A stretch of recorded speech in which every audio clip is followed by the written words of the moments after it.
이 누가복음을 기록한 누가는 누가복음 마지막 장에서 사망 권세를 이기시고 부활하신 그리스도 예수께서 살아계시는데 그 부활의 주님을 누가 만날 수 있는가? 언제 만날 수 있는가? 이분 만나면 되는데 이런 주제로 이제 마지막 장을 마무리해 가고 있습니다.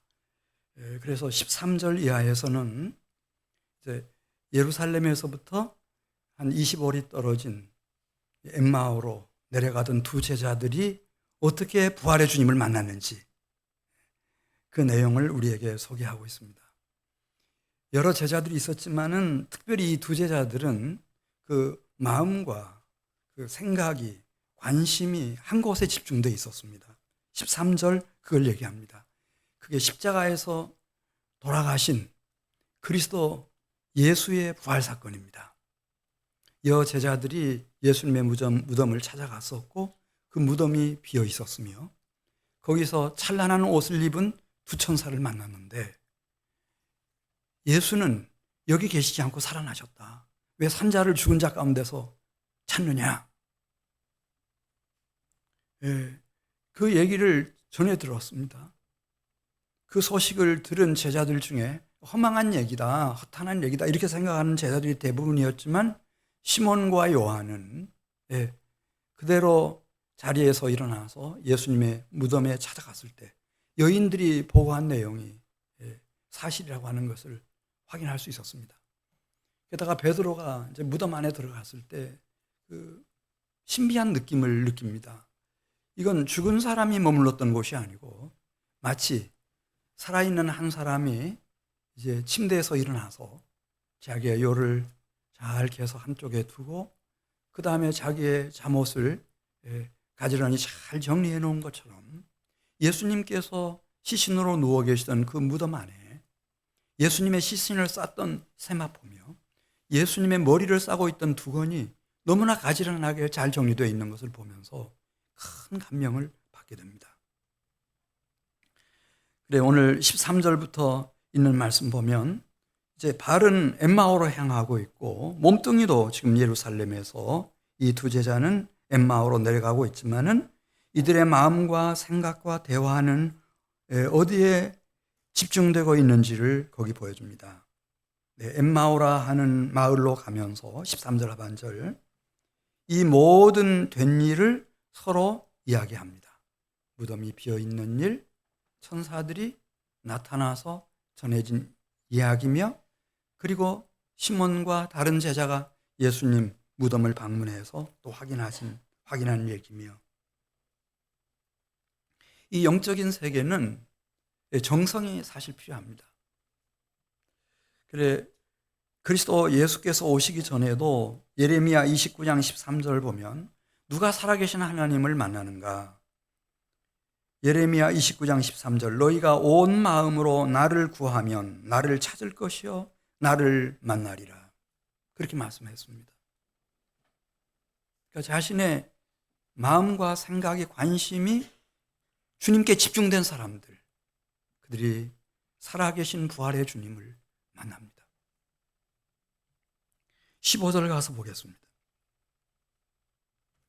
지금 발걸음을 계속해서 엠마오로 옮기면서도 이들은 정말 진지하게 오직 한 분, 부활하신 그리스도의 예수에 대한 이야기, 이 이야기를 주고받고 있습니다. 15절 그들이 서로 이야기하며 문의할 때에 그래 남성 제자는 누가 한 거야? 시몬은 알겠는데 또 한 사람은 누구야?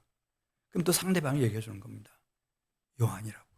이런 얘기 나누면서 이제 가고 있었을 때 그때 15절을 잘 보시면 문득 한 분이 이들과 동행을 시작합니다. 이분이 누구죠? 15절 같이 읽습니다. 그들이 서로 이야기하며 문의할 때에 누가 가까이 이르러 그들과 동행을 했다고 그랬죠? 그들은 전혀 눈치를 채지 못했습니다. 예수님이셨습니다. 부활의 주님이셨습니다. 이분이 이들과 함께 이미 동행하고 계셨습니다. 그리고 이들이 알아채지를 못하니까 부활의 주님이 먼저 말을 건넵니다. 무슨 말을 그렇게 진지하게 주고받는가. 그래 두 사람이 슬픈 얼굴빛을 띠고 멈춰 섰어요. 그리고 설명하기 시작합니다. 당신은 이렇게 예루살렘에 체류하는 듯한데 근래 예루살렘에서 일어난 일을 알지 못하시는가. 그러면서 우리는 지금 나사렛 예수에 대한 일을 얘기하고 있는 중이라고. 그러면서 19절에 있는 말씀 보면 그분은 돌아가시기 전에 하나님과 온 백성 앞에서 말과 일에 능하신 선지자이셨고 참 귀한 분이셨는데 우리 대제사장들과 관리들이 사형 판결을 하고 그를 총독 빌라도에게 넘겨주어서 십자가에 못 박아 죽였다. 그리고 얘기합니다. 우리는 이분이 이스라엘을 속량할 자로 그렇게 기대했었다고. 오늘 이분이 돌아가신 지 사흘째 되는 날이라고. 그분의 제자 중에 그 무덤을 방문한 사람들이 이야기하는데 그분이 묻히셨던 무덤이 비어있다고. 그리고 찬란한 옷을 입은 두 천사를 만났는데 천사들이 말하기를 예수님이 살아나셨다고 한다고. 남성 제자들이 달려가서 그 현장을 확인하고 돌아왔다고.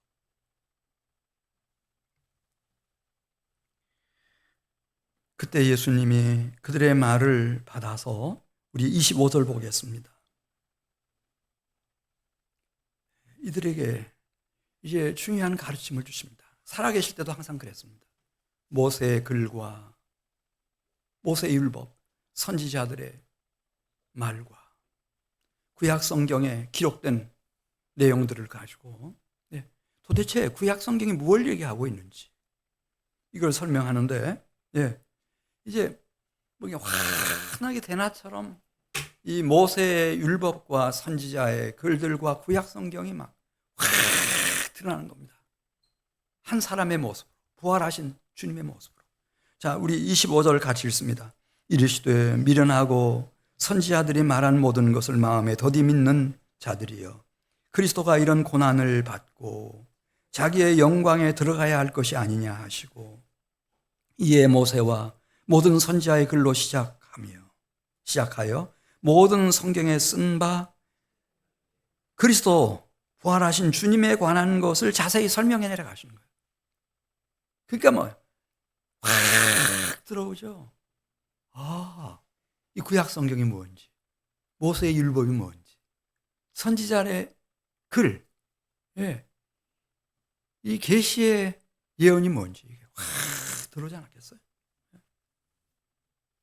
이사야 53장 같으면 왜 그런 존귀한 분이 하늘로부터 오시고 하늘 아버지의 품속에서부터 오신 그 존귀한 분이 그렇게 고난받는 종으로 사셨고 결국은 우리 모든 인생들을 위한 속건제물로 돌아가셔야 됐는지, 영혼까지 그렇게 내놓으셔야 됐는지, 그리고 하나님은 결국 그를 어떻게 우리 온 인류를 구원하시는 구주와 주님으로 삼으셨는지, 그렇게 그냥 누가 읽어봐도 누가 생각해봐도 바로 부활의 주님에 대한 얘기구나.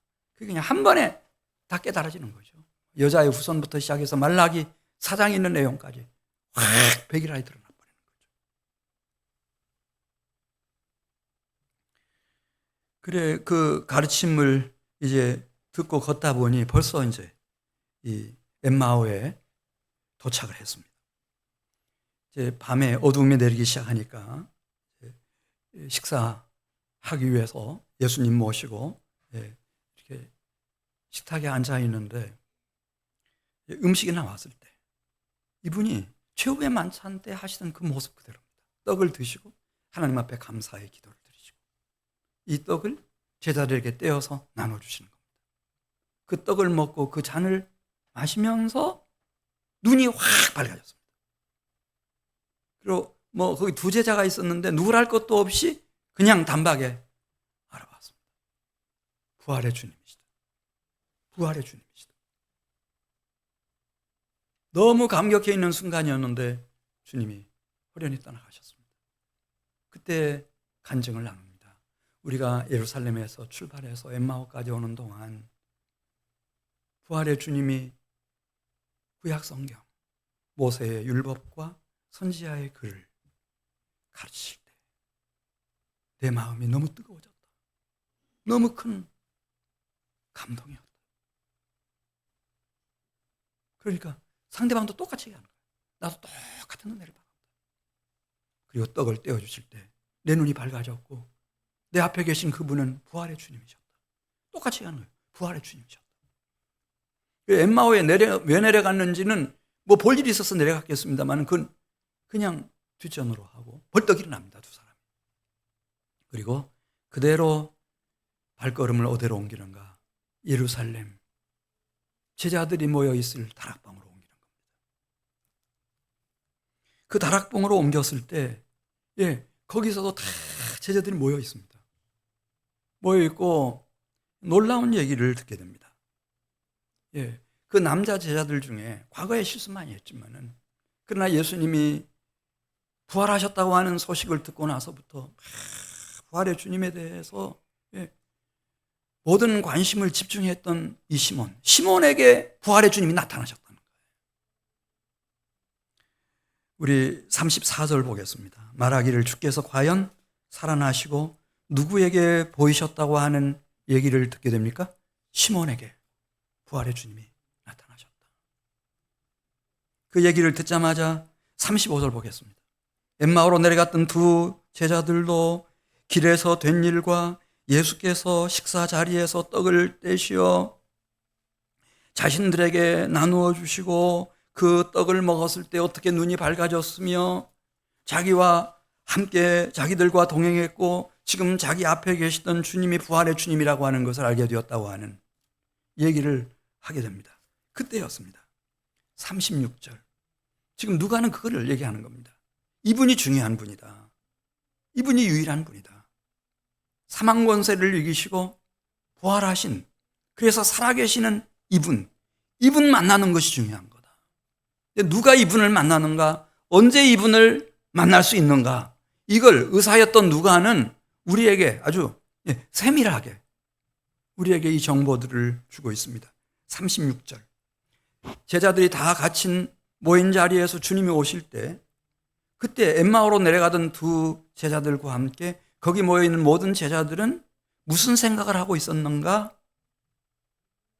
무슨 대화를 나누고 있었는가? 이거 중요한 거예요. 36절 같이 읽어요. 이 말을 할 때에, 이 말은 지금 무슨 말이죠? 엠마오로 내려갔던 두 제자들이 부활의 주님을 만난 얘기, 이거 하는 거예요. 그 순간이었어요. 이 말을 할 때에 부활의 주 예수께서 친히 그들 가운데 서서 이르시되 너희에게 평강이 있을지어다. 제가 이름이 너무 어려워서 둔산, 자이, 아이, 또 파크. 왜? 거기 입주할 때 우리 가만히 손 놓고 있지 말자. 우리 꼭 공원이라도 찾아가서 거기 오가는 사람들 만나가지고 부활의 복음, 부활의 주님 얘기 좀 하자. 뒤에 보면 지금 신청서 다 있는데 거의 신청이 다 돼 있고요. 그 신청만 하시면 그날 당일에 우리 전도위원회 위원장이 이영찬 전사님 유시해서 이제 그 여름방학 동안 헌신하는 분들이 상주위원들이 있을 거예요. 이분들은 교회에서 페이를 지불하세요. 안수 집사님들이 딱 결정해서. 이분들이 적극적으로 도와드릴 거예요. 여러분들이 지금 누구를 어디 가서 만나야 되는지, 어떤 선물을 가지고 가야 되는지, 또 몇 호에 가야 되는지 다 얘기해 주실 거예요. 좀 만나서 세상 얘기보다도 이 부활의 복음, 부활하신 주님 얘기 좀 하세요. 이걸 우리 주님이 듣고 계셔요. 그렇게 기뻐하셔요. 우리의 마음과 관심이 이 부활의 주님, 지금 살아계신 부활의 주님께 집중되어 있는 영혼들을 다 찾고 계세요. 2000년 동안 찾아오셨어요, 여러분. 거기는 항상 주님이 임하세요. 예. 그 은혜와 축복으로 여러분들을 초청하는 거예요. 왜 전 목사님은 우리를 힘들게 하는 거야? 그렇지 않아도 더워가지고 막 힘들게 하는데 무슨 그 더운 때에 전도하라고 하는 거야?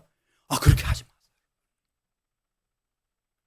다시 36절을 읽겠어요. 이게 얼마나 귀한 천상의 하늘의 사역인지.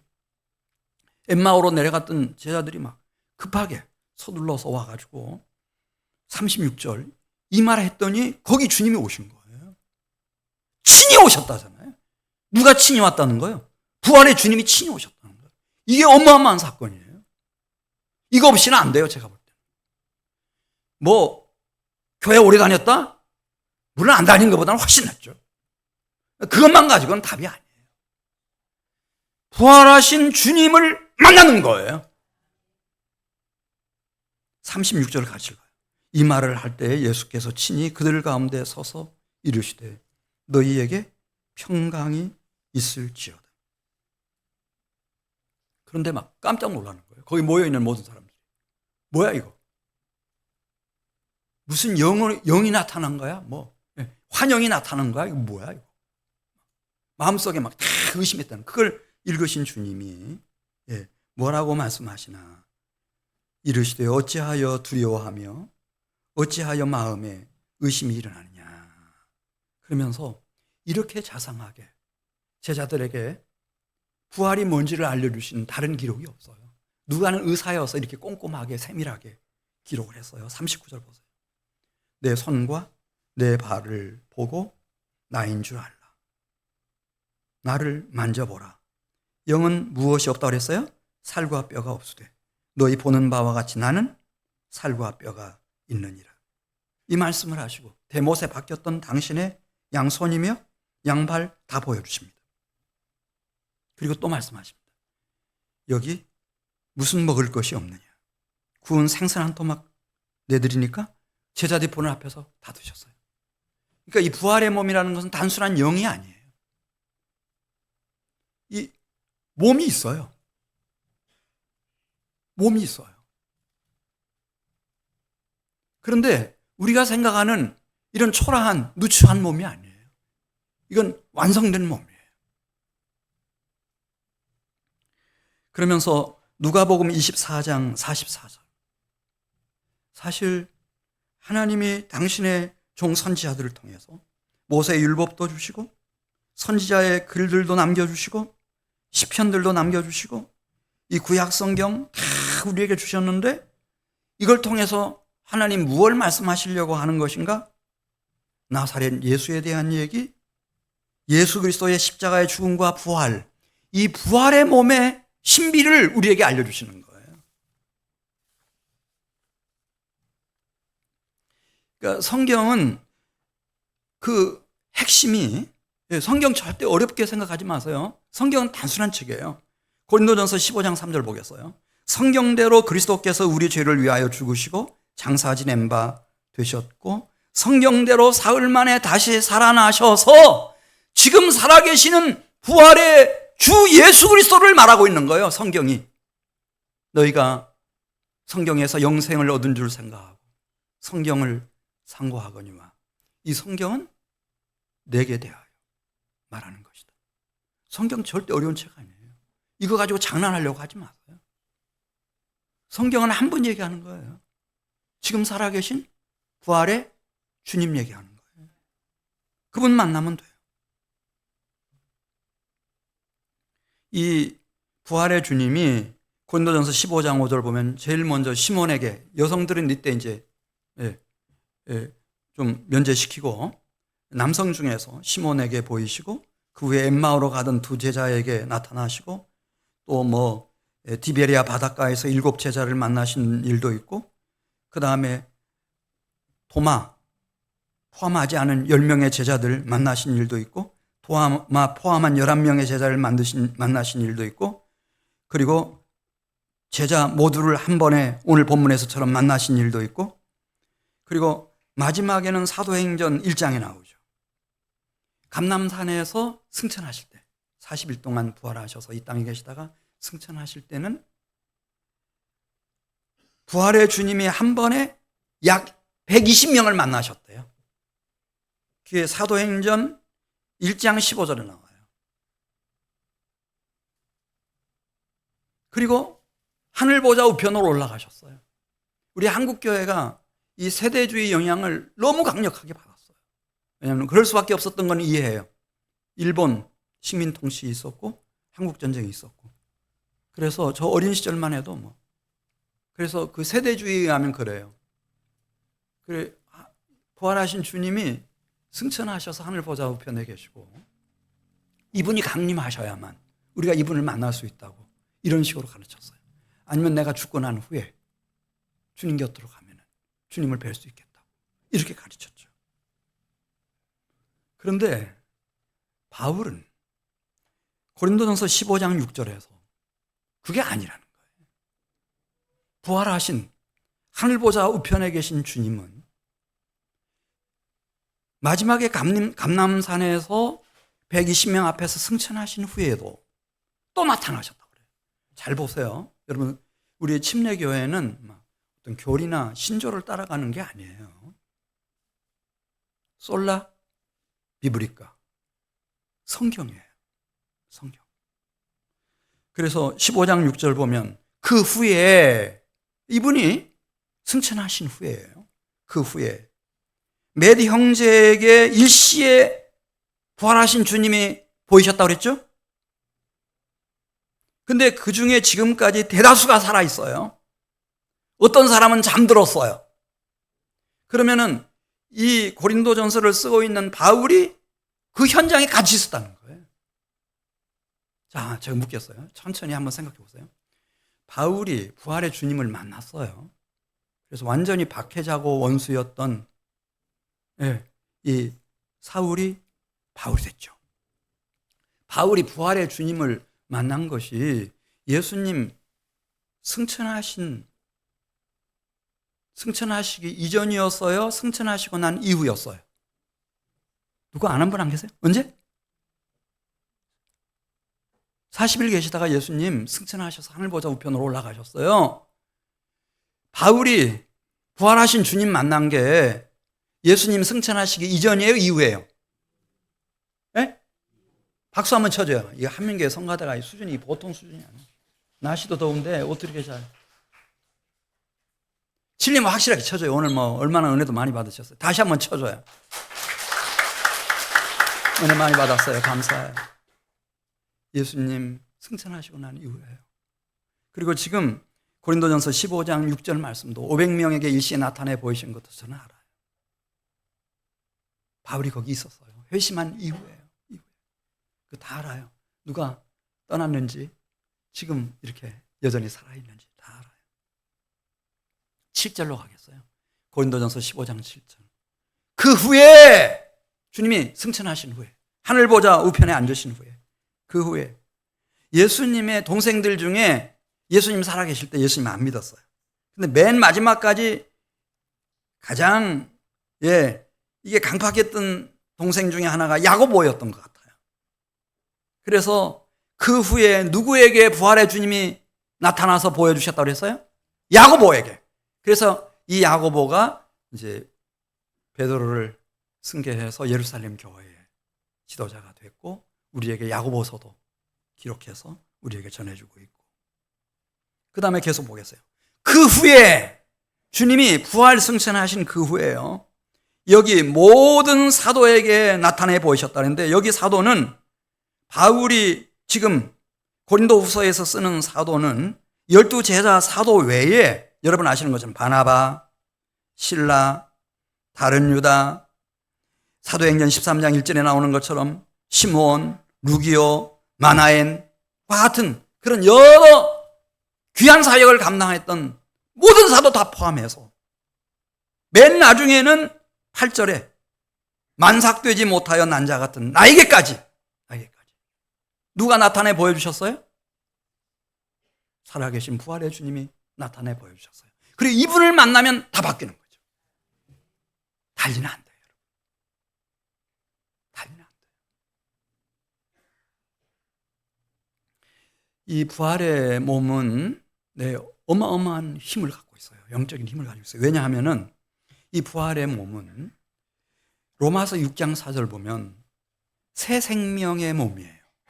그러니까 부모로부터 내가 이렇게 태어난 이 육신의 몸이 아니고 새 생명의 몸이에요. 로마서 6장 4절에 나오죠. 여러 번 제가 말씀드렸으니까. 두 번째로 이 부활의 몸은 사망을 이긴 몸이에요. 예를 들어서 에스골 골짜기에 마른 뼈다귀들이 이 에스겔 선지자가 하나님의 말씀을 대언할 때 막 일어나는데 어떻게 일어나나? 극히 큰 군대와 같은 기세로 확 일어나는 거예요. 그런 생명이에요. 그러니까 누구도 제지할 수가 없죠. 죽음이라도 사망 권세라도 제지할 수 없는 극히 큰 군대 같은 기세로 일어나는 몸이에요.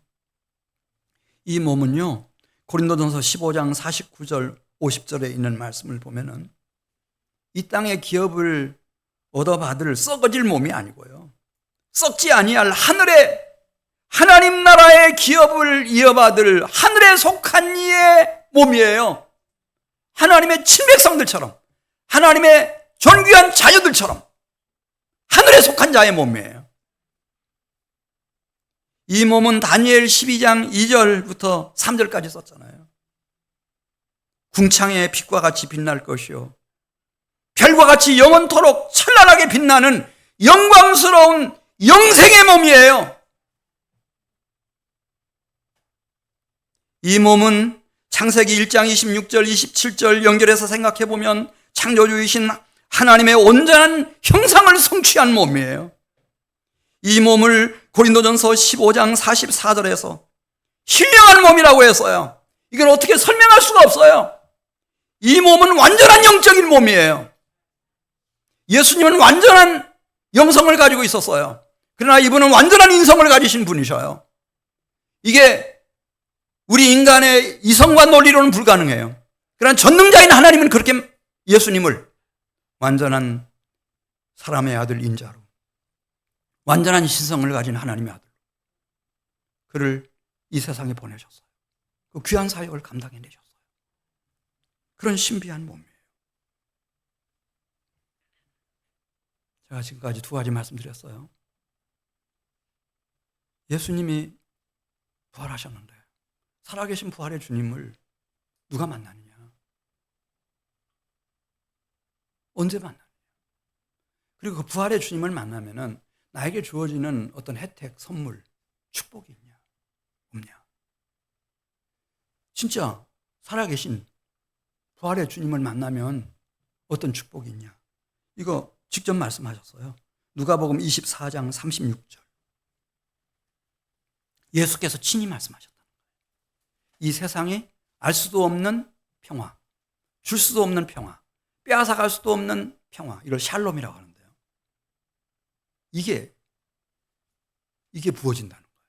내 심령과 생애 속에, 우리 가정 안에, 이 교회 공동체 속에.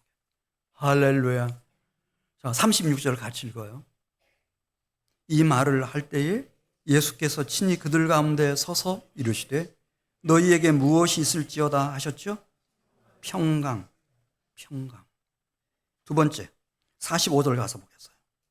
45절, 46절 보면요, 이 살아계신 부활의 주님을 만나면요, 내 안에서 죄사함을 받는 회개가 일어난다는 거예요. 회개 안 일어나요, 여러분.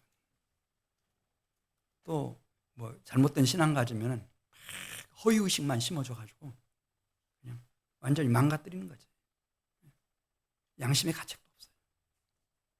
잘못은 몰라. 그런데 부활의 주님을 만나면은 그렇게 말씀했어요. 그분의 이름으로 죄사함을 받게 하는 회개가 47절, 48절 예루살렘에서 시작하여 모든 족속에게 전파될 것이 기록되었으니 너희는 이 모든 일의 증인이라. 진짜 죄사함을 받는 참된 회개가 터져나오는 거죠. 터져나오고. 닭소리, 닭 울음소리 듣고 막 대성통곡하는 베드로처럼. 이 부활의 주님 안 만나면요, 안 돼요. 돌아가실 때까지. 진짜 죄사함을 받는 그런 이 주님 만나기 전에는 제가 생각할 때 회심이 뭔지, 회개가 뭔지도 몰라요. 세 번째. 그래서 이제 죄사함 받고 나면은 내 마음과 심령이 더러워질 것 같아요. 깨끗해질 것 같아요. 하나님이 나를 죄 사함, 허물의 사함 주시고 나면 내 영혼이 더러워질 것 같아요. 깨끗해질 것 같아요. 깨끗해지죠. 거기다가 주님이 담아주시는 선물이 있어요. 이것을 이사야 24장 49절에서 이 선물은 위에 계신 아버지 하나님께로부터 우리에게 보내지는 선물인데 이걸 능력이라고 말했고, 이 누가복음을 기록한 누가가 사도행전도 기록했는데 사도행전 1장 8절에서 이걸 더 구체적으로 설명했어요. 성령과 권능 이렇게 설명했어요. 하늘에 계신 하늘 아버지로부터 진짜 죄사함 받는 회개를 한 사람 심령 속에 성령을 주시고 성령의 권능을 주셔요. 할렐루야. 이 은혜와 축복이 있기를 주의 이름으로 축원합니다. 그러면 되는 거예요. 그러면 돼요. 다른 건 별거 아니에요. 이걸 제대로 받은 사람들은 24장 50절 51절 그 심령과 영혼이 인생이 확 바뀌어버려요. 그렇게 불평이 많고 원망이 많고 입만 열면 저주고 악담이고 그랬던 사람들이 확 바뀌어가지고 50절 51절 보겠어요. 주님과 하나님께 경배드리고 그렇게 기뻐 감사함으로 찬송하고 찬양하고 성축하고. 할렐루야. 우리 50절 51절 같이 읽습니다. 예수께서 그들을 데리고 베다니 앞까지 나가사 손을 들어 그들에게 축복하시더니 축복하실 때에 그들을 떠나 하늘로 올려지시니 그들이 그에게 경배하고 큰 기쁨으로 예루살렘에 돌아가 늘 성전에서 하나님을 어떻게 해요? 찬송해요. 우리 교회에 그 사역자 중에 한 분이 목사님 아들이 있는데 그 이름을 그렇게 줬다는 거예요. 하나님을 경배하라. 주님을 경배하라. 하나님을 찬송하라. 주님을 찬양하라. 그래서 이름을 경찬이라고 지어줬대요.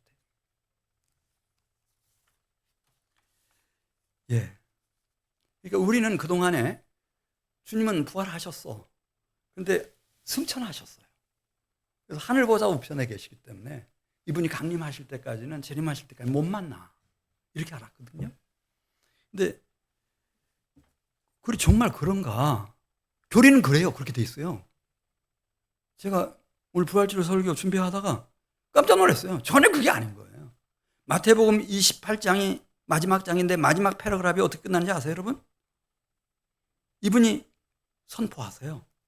부활하신 주님이 하늘과 땅의 모든 권세를 내게 주셨으니 그러면서 볼지어다 내가 세상 끝날까지 너희와 언제 함께 있으리라 그랬죠? 항상이에요, 항상. 이 놀라운 대목인 거예요. 그러면 이제 마태복음 지나고 나면 누가복음 나오거든요.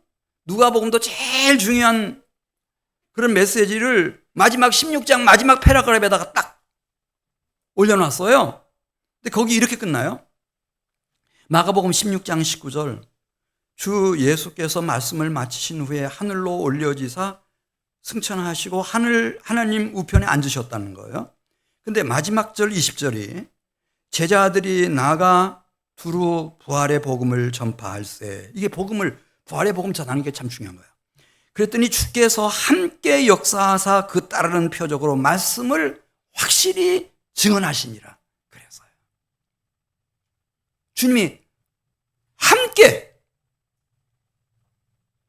역사하셨다는 거예요. 함께 힘껏 일하셨다는 거예요. 이분은 시공간을 초월하는 분이니까 함께 일하셨다는 거예요. 그러면 누가는 지금 우리가 보고 있고요. 누가는 막 이걸 굉장히 강조하니까 요한복음으로 이제 사복음서 끝나거든요. 요한도 요한복음 마지막 장이 21장이거든요.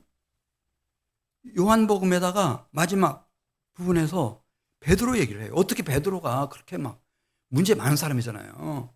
그 사람이 어떻게 순교자가 되냐. 또 이 요한도 어떻게 100세까지 살면서 그 나이 많을 때 에베소에서 뭐 또 끝까지 사역하고 요한계시록도 기록하고 어떻게 다 그렇게 할 수 있었냐? 요한복음 마지막 장 21장 마지막 절 25절에다 딱 썼어요. 부활하신 주님이 하신 일이라네요. 저는 이 25절을 과장법을 너무 심하게 썼다, 그렇게 생각한 때가 있었어요, 어릴 때. 근데 지금 보니까 요한이 과장할 사람이 아니죠. 과장법이 아니었어요. 아주 속 깊은 얘기를 마지막 한 절에다가 딱 요약했어요. 이렇게 됩니다. 25절. 예수께서 행하신 일이 이 외에도 적은이가 아니고 많으니 만일 그분이 나 요한을 위해서, 베드로를 위해서, 바울을 위해서, 모든 사도들을 위해서, 신실한 성도들을 위해서 하신 일 낱낱이 다 기록한다고 할 것 같으면 다 기록할 수도 없을 뿐만 아니라 기록한다 하더라도 그 기록된 책을 이 세상에다가 보관할 장소가 없을 거다.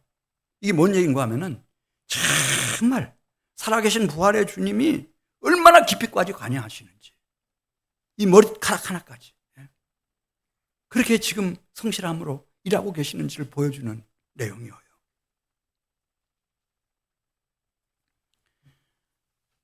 우리 주님은 요한계시록은 22장으로 끝나거든요. 마지막 정리하면서 그렇게 썼어요. 지금 살아계신 부활의 주님, 그분을 그렇게 막 우리가 우리의 교리를 가지고 어떤 세대주의적인 신학적 영향을 받아가지고 그분은 이제 승천하셔서 하늘 보좌 우편에 계시고 그분이 강림하시고 재림하신 후에 우리가 그분을 만날 거다, 그렇게 하지 말라는 거예요.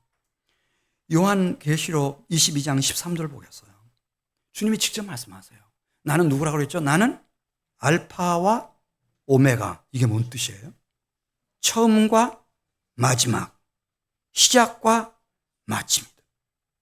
항상 함께 한다는 거예요. 하늘과 땅의 모든 권세를 가지고 항상 함께 한다는 거예요. 특별히 이분이 부활의 주님을 되그치고 나서는 본격적으로 함께 하신다는 뜻이에요. 요한계시록 22장 16절 보겠어요. 16절.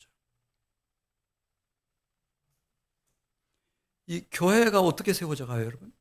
교회가 사람들이 세우는 거예요? 그렇게 생각하는 분들이 계셔요. 내가 이 교회를 세운다. 담임 목사니까. 빨리 꿈에서 깨세요. 그거 아니에요. 누가 교회 세우는지 아세요? 22장 16절. 나 예수는 교회들을 위하여 내 사자를 보내어 이것들을 너희에게 증언하게 하였노라. 그래서 사도 요한이 보죠. 주님이 교회 안에, 교회들과 교회들 안에 같이 계시고 그 교회를 이끄는 사자들은 주님 손에 딱 붙들려져 있어요.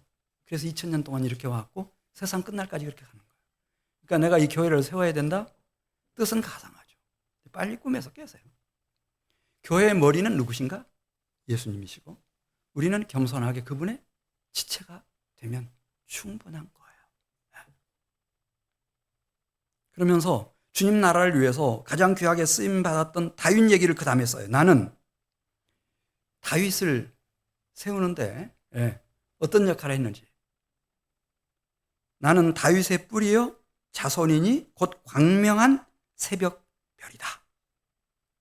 자, 다윗이 태어나기까지 하나님의 사람으로 평생을 살아내기까지 우리 주님이, 부활하신 주님이 이미 그 뿌리였다는 거예요. 여러분, 이렇게 봄이 되고 기온이 올라가면 수분을 빨아들여요. 나무가요. 영양분도 빨아들여야 돼요. 무엇을 통해서 빨아들이죠? 눈에 보이지 않는 땅 속에 있는 신락 같은 가지를 통해서 빨아올려요. 그 시작이라는 거예요. 시작. 누가? 부활의 주님이신 그리스도가. 그 다음에 이 나무가 잘 자라서 열매를 맺혀요. 1000년 동안 맺힌 열매 중에 최고의 열매가 다윗의 자손, 부활의 주 그리스도 예수예요. 그 얘기하는 거예요. 동시에 나는 그 다윗의 가장 영광스러운 다윗의 자손이다. 최고의 열매죠. 뿐만 아니라 나는 그 나무가 잘 자라나서 꽃을 피우고 견고하게 서서 이렇게 좋은 열매를 맺힐 수 있도록 새날을 계속해서 열어온 광명한 새벽별이라는 거예요. 새벽별이 빛나야 아침이 밝아오잖아요. 그래야 햇살이 퍼지죠. 그래야 열매도 맺히고. 그리스도 예수는 우리가 생각하는 것처럼 뭐 죽고 난 이후에 뭐 이제 주님하고 만나면 되지, 그런 분 아니고 그냥 다윗의 생애에서 보듯이 모든 성도들의 생애에서 보는 것처럼 사망 권세를 이기시고 부활하신 주님은 지금 항상 나의 뿌리가 되시고 나의 최고의 열매가 되시고 나의 빛이 되어주시고 나의 단비가 되어주시고 나의 전전자가 되어주시는 분이셔요.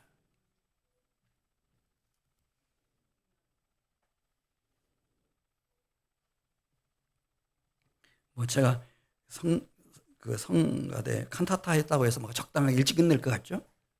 저 그런 사람 아니에요. 저도 할 말은 다 하고 갈 거예요. 그러면은 전 목사님은 예수님의 강림은 별 의미가 없겠네요? 재림 별 필요 없겠네요?